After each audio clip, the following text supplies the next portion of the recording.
Welcome to all. आज की video में आप सभी का स्वागत है। आज हम कोणों के प्रकार के बारे में चर्चा करेंगे, जिसे इंग्लिश में टाइप्स ऑफ एंगल्स कहते हैं। गणित में कोणों की जानकारी होना बहुत ज़रूरी है और इसके लिए आज की वीडियो में हम कोणों के विभिन्न प्रकारों को समझेंगे। सबसे पहले हम बिंदु या पॉइंट की परिभाषा को समझेंगे। बिंदु किसे कहते हैं? आप अपनी पेंसिल या पेन से कागज़ पर नोक से एक निशान बनाएंगे तो आप उसे बिंदु कहेंगे। यह समतल में एक स्थिति को बताने के लिए एक सूक्ष्म चिन्ह है। इसकी न लंबाई होती है और न ही चौड़ाई। दूसरे शब्दों में हम कहें तो बिना आकृति व आकार वाले गणित संकेतक चिन्ह, जिसे हम डॉट कह सकते हैं, उसे हम बिंदु कहते हैं। और बिंदु को अंग्रेजी के बड़े अक्षर ए, बी, सी, डी इत्यादि से व्यक्त किया जाता है। यदि हम पेन या पेंसिल से कागज पर दर्शाएं तो इस प्रकार हम उसे नामांकित कर सकते हैं। उसके बाद रेखाखंड, जैसा कि नाम से ही स्पष्ट है, रेखा का टुकड़ा ये रेखा से संबंधित है और हम उसको किस प्रकार बता सकते हैं। एक रेखाखंड एक सरल रेखा का हिस्सा होता है जो दो अलग अलग अंत बिंदुओं से घिरा होता है और अंत बिंदुओं के बीच अनंत बिंदु होते हैं। एक कागज को मोड़िए और उसे अपने हाथ से हल्के से प्रेस कर दीजिए, दबा दीजिए। उसके बाद जब आप कागज को खोलेंगे तो आपको इस प्रकार की आकृति प्राप्त होगी, जिसका नाम ए बी रखा गया है। और ए बी ही हमारा रेखाखंड है। इसके दो अंत बिंदु हैं, ए और बी। उसके बाद देखिए हम किरण के बारे में पढ़ेंगे। किरण किसे कहते हैं? किरण रेखा का एक भाग होता है।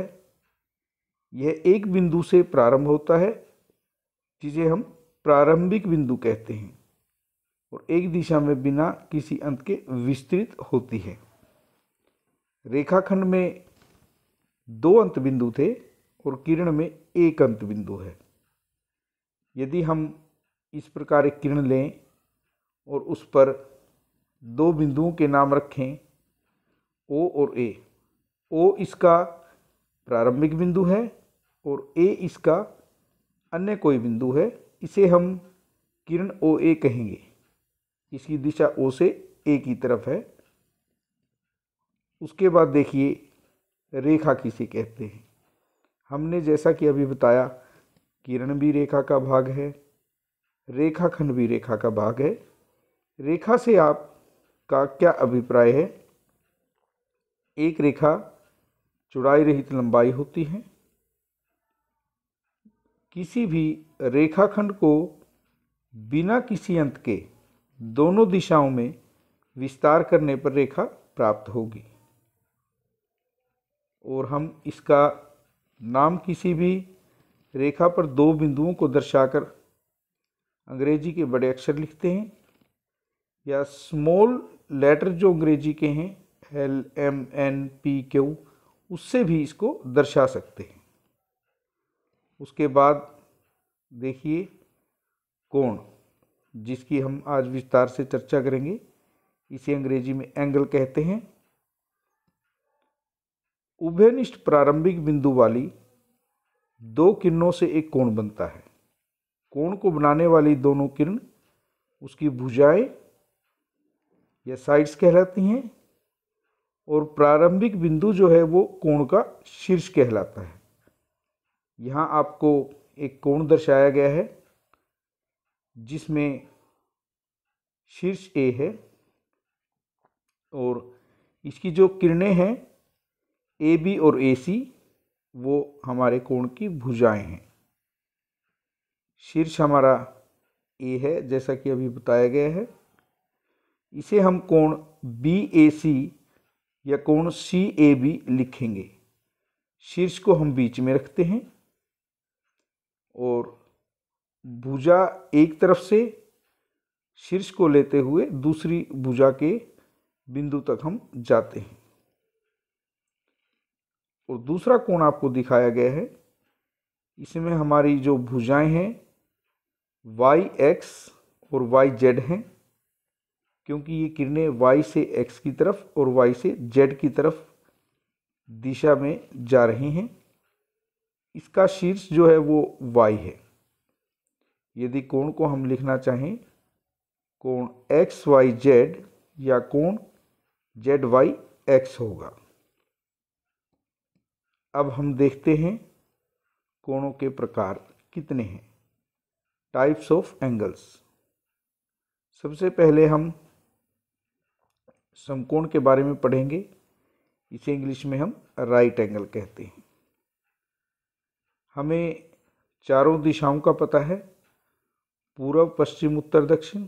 उसे हम इंग्लिश के नॉर्थ, साउथ, ईस्ट और वेस्ट इस प्रकार से दर्शाते हैं। और आप देखिए कि अगर आप उत्तर से पूर्व की तरफ घूमते हैं, यानी कि यदि हम उत्तर की ओर मुंह करके खड़े हैं और घड़ी की दिशा में पूर्व की ओर घूमते हैं, तो ये एक समकोण होगा। समकोण का माप 90 डिग्री होता है। आप देखिए यहाँ BC किरण है, उसके ऊपर BA किरण बिल्कुल सीधी खड़ी है। जो बिल्कुल सीधी खड़ी किरण है वो 90 डिग्री के कोण का आभास करवाती है।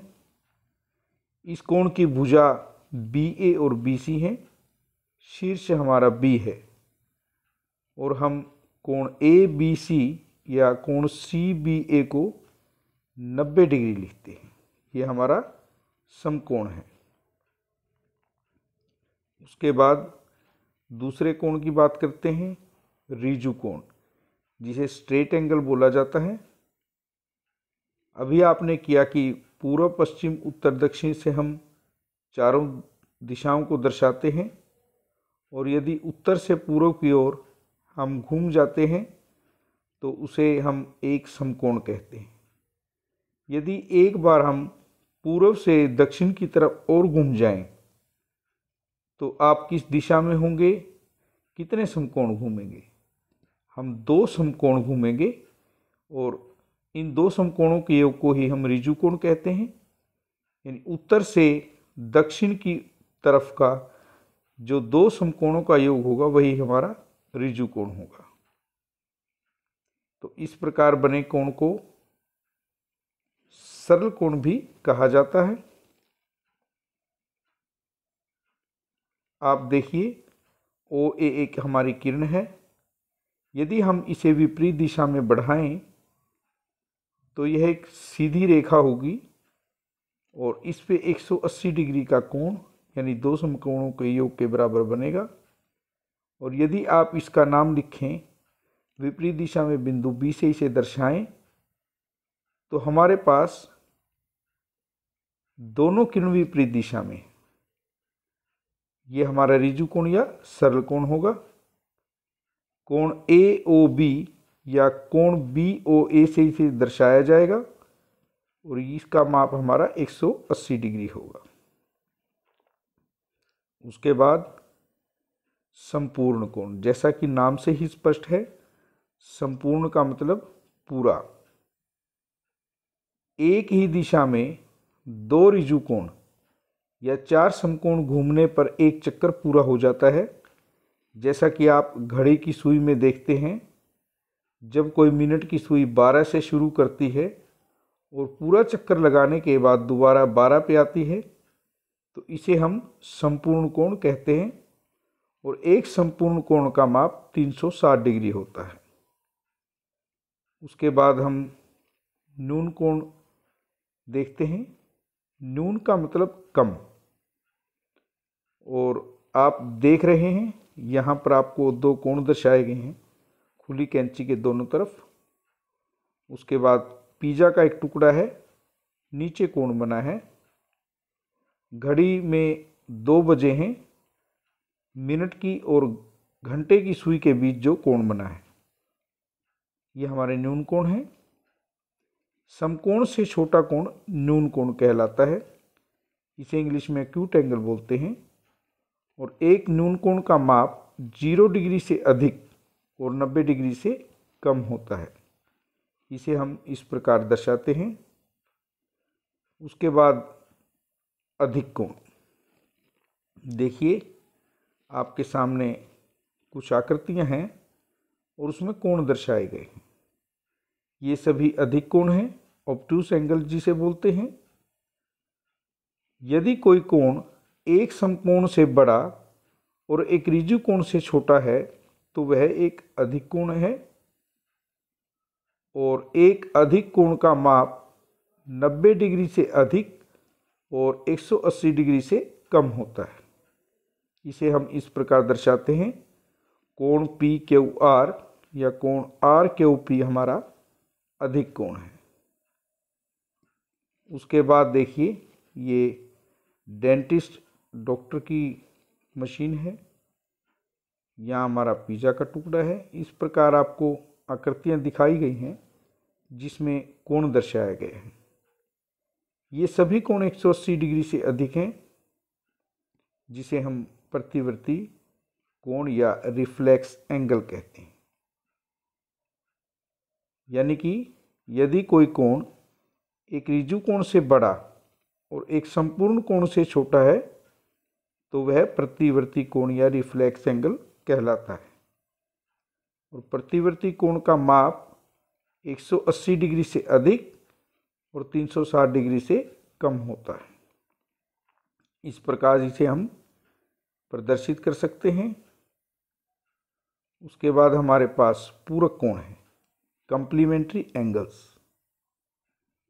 जब दो कोणों के मापों का योग 90 डिग्री होता है तो ये कोण पूरक कोण कहलाते हैं।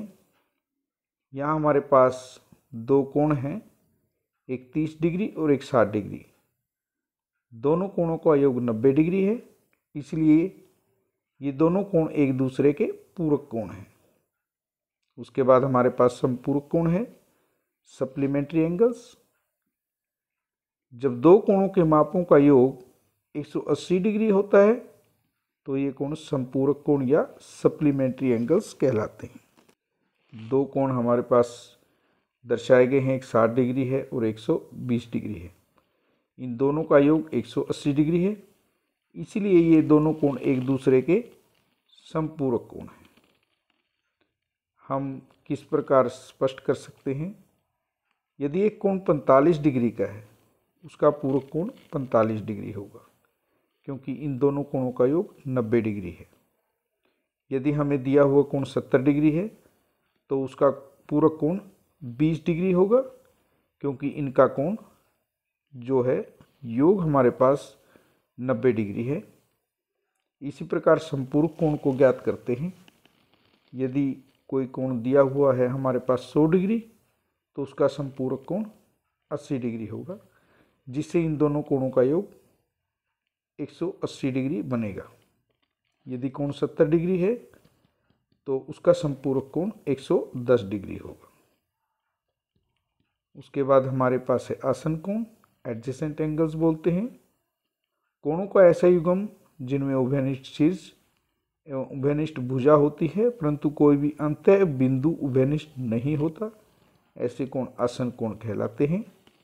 कोण 1 और कोण 2 में आप देखते हैं, इनमें एक भुजा उभयनिष्ठ है और इनका आरंभिक बिंदु भी उभयनिष्ठ है। आप अपनी बुक को खोलते हैं या गाड़ी के स्टीयरिंग, ये इस प्रकार के उदाहरण हैं। रैखिक युग्म, लीनियर पेयर, ये लाइन से जुड़ा हुआ है या रेखा से। एक रैखिक युग्म ऐसे आसन कोणों का युग्म होता है जिनकी वे भुजाएं जो उभयनिष्ठ नहीं हैं, विपरीत दिशा में किरणें होती हैं। आप देख सकते हैं ये दो कोण हैं, दोनों आसन कोण हैं, क्योंकि उभयनिष्ठ इनमें एक किरण है, भुजा जिसे कहेंगे, और दोनों का योग हमारे पास 180 डिग्री बनता है, यानी दोनों जो किरणें उभयनिष्ठ नहीं है वो विपरीत दिशा में हैं। यदि आप पेन को इस प्रकार रखें तो इसके दोनों तरफ भी जो कोण हैं उनसे रैखिक युग्म बनता है। रैखिक युग्म में दोनों तरफ के कोणों का योग 180 डिग्री होता है। उसके बाद देखिए ऊर्ध्वाधर सम्मुख कोण या शीर्षाभिमुख कोण, जैसा कि नाम से ही स्पष्ट है, यदि शीर्षाभिमुख कोण को संधि विच्छेद करें, शीर्ष जमा अभिमुख, जिन कोणों के शीर्ष एक दूसरे के आमने सामने हों। ऊर्ध्वाधर सम्मुख कोण या शीर्षाभिमुख कोण कब बनते हैं? जब दो रेखाएं एक दूसरे को प्रतिच्छेद करती हैं तो ये कोण बनते हैं। यदि आप अपनी दो पेंसिल्स ने उनको इस प्रकार रखें तो आपके पास चार कोण बनेंगे। कोण 1 और कोण 3 शीर्षाभिमुख कोण हैं। कोण 2 और 4 भी शीर्षाभिमुख कोण हैं। 1 और 3 बराबर होंगे और कोण 2 और 4 बराबर। यदि आप 4 पंखियों वाले पंखे को देखें तो उनमें भी इस प्रकार के कोण बनते हैं। और यदि हम रेखाओं की बात करें, रेखाओं से इस प्रकार के कोण हमने दर्शाए हैं, जिसमें आमने सामने के कोण जो है बराबर दिखाए गए हैं, ये शीर्षाभिमुख कोण हैं। उसके बाद हमारे पास प्रतिच्छेदी रेखाएं हैं। यदि दो रेखाएं एक बिंदु पर काटती हैं तो उन्हें प्रतिच्छेदी रेखाएं कहते हैं, और जिस बिंदु पर ये रेखाएं काटती हैं उस उभयनिष्ठ बिंदु को प्रतिच्छेद बिंदु कहते हैं। इन दो रेखाओं का प्रतिच्छेद बिंदु O है। तिर्यकछेदी रेखा, दो या दो से अधिक रेखाओं को जो रेखा काटती है उसे हम तिर्यकछेदी रेखा कहते हैं। आप कई जगह डिजाइन्स में इस प्रकार की रेखाओं को देखते हैं जिन्हें एक रेखा काट रही है। दो सड़कों को एक सड़क काटती है। और देखिए यहाँ पर हम रेखाओं की बात जब करते हैं, L और M हमें दो रेखाएं दी हुई हैं और एक उन्हें तीसरी रेखा काट रही है। यह हमारी तिर्यकछेदी रेखा है। और इस प्रकार दो रेखाओं को जब तिर्यकछेदी रेखा काट रही है तो हमारे पास 8 कोण बनते हैं। अब हम तिर्यकछेदी रेखा द्वारा निर्मित कोणों के बारे में जानेंगे। तिर्यकछेदी रेखा जब दो रेखाओं को काटती है हमारे पास 8 कोण बनते हैं, जिन्हें हम अलग अलग श्रेणियों में वर्गीकृत कर सकते हैं। सबसे पहले अंतःकोण। अंतः का मतलब अंदर, दोनों रेखाओं के अंदर के कोण। कोण 3, 4, 5 और 6 आप देख सकते हैं। दी हुई रेखाओं के अंदर के कोण हैं जिन्हें तिर्यक रेखा ने प्रतिच्छेद किया है। बाह्य कोण यानी कि बाहर के कोण 1, 2, 7 और 8 जो हमारे कोण हैं वो बाहर की तरफ हैं इन दोनों रेखाओं से, तो बाह्य कोण हैं। संगत कोणों को युग्म जो तिर्यक रेखा के एक ही तरफ हों, दोनों रेखाओं से ऊपर की तरफ हैं, वो हमारे संगत कोण हैं। जो एक ही तरफ हैं तिर्यक रेखा के और दोनों नीचे की तरफ हैं, वो भी हमारे संगत कोण हैं। कोण 1 और कोण 5 जिन्हें हरे रंग से दिखाया गया है। इसी प्रकार कोण 2 और कोण 6, कोण 4 और कोण 8, कोण 3 और कोण 7। एकांतर अंतः कोणों को युग्म जो तिर्यक रेखा के दूसरी तरफ हैं, एक तरफ है, दूसरा दूसरी तरफ है, और वो दी हुई रेखाओं के अंदर की ओर है। अंतः मैंने अंदर। कोण 4 और कोण 6 रेखाओं के अंदर हैं और एक दूसरे से विपरीत दिशा में हैं। तिर्यक रेखा के एक तरफ कोण 4 है, दूसरी तरफ कोण 6 है। इसी प्रकार कोण 3 और कोण 5 हैं। एकांतर बाह्य कोण हैं जो वो एक दूसरे से दूसरी दिशा में और रेखाओं से बाहर की तरफ हैं। कोण 1 और कोण 7, कोण 2 और कोण 8। तिर्यक छेद रेखा के एक ही तरफ बने अंतःकोणों के युग्म। देखिए दोनों रेखाओं के बीच में हमारे पास 4 कोण थे। रेखा से एक ही तरफ हमारे पास कोण 4 और कोण 5 हैं और दूसरी तरफ हमारे पास कोण 3 और कोण 6 हैं, जो वो भी तिर्यक रेखा के एक ही तरफ के कोण हैं और दोनों रेखाओं के अंतःकोण हैं। इस प्रकार के कोण जो हैं हमारे 8 बनते हैं। अब हम समांतर रेखाओं की बात करते हैं। जब समांतर रेखाओं की तिर्यक छेदी रेखा दी हुई है तब हमारे पास इस प्रकार 8 कोण बनेंगे। यदि दो समांतर रेखाएं किसी तिर्यक छेदी रेखा द्वारा काटी जाती हैं तो संगत कोणों के प्रत्येक युग्म का माप समान होता है। संगत कोण हमने अभी पढ़े थे, कोण 1 और कोण 5, कोण 2 और कोण 6 संगत कोण है। कोण 4 और कोण 8 दोनों रेखाओं से नीचे की तरफ हैं और तिर्यक रेखा के एक तरफ। तिर्यक रेखा के दूसरी तरफ और दोनों रेखाओं से नीचे की तरफ के कोण जो हैं कोण 3 और कोण 7 हैं, ये बराबर होंगे। यदि दो समांतर रेखाएं किसी तिर्यक छेदी रेखा द्वारा काटी जाती हैं तो अंतः एकांतर कोणों का प्रत्येक युग्म समान है। अंतः का मतलब अंदर के, एकांतर का मतलब दूसरी तरफ। तिर्यक छेद रेखा की एक तरफ, दूसरा दूसरी तरफ। कोण 4 और कोण 6, कोण 3 और कोण 5 इस प्रकार के कोण हैं। कोण 4 कोण 6 के बराबर होगा, कोण 3 कोण 5 के। यदि दो समांतर रेखाएं किसी एक तिर्यक छेदी रेखा द्वारा काटी जाती हैं तो तिर्यक छेदी रेखा के एक तरफ बने अंतः कोणों का प्रत्येक युग्म संपूरक है। अभी हमने पढ़ा था संपूरक से हमारा अभिप्राय है जिन कोणों का योग 180 डिग्री है। तिर्यक छेदी रेखा के एक ही तरफ और रेखाओं के अंदर जो बने कोण हैं वो कोण 4 और कोण 5 हैं और दूसरी तरफ कोण 3 और कोण 6 हैं। यानी कोण 4 जमा कोण 5 180 डिग्री होगा और कोण 3 जमा कोण 6 180 डिग्री होगा। तो इस प्रकार हमने आज कोणों के बारे में पढ़ा। उम्मीद है कि आप सभी को यह पसंद आया होगा। आप सभी का धन्यवाद।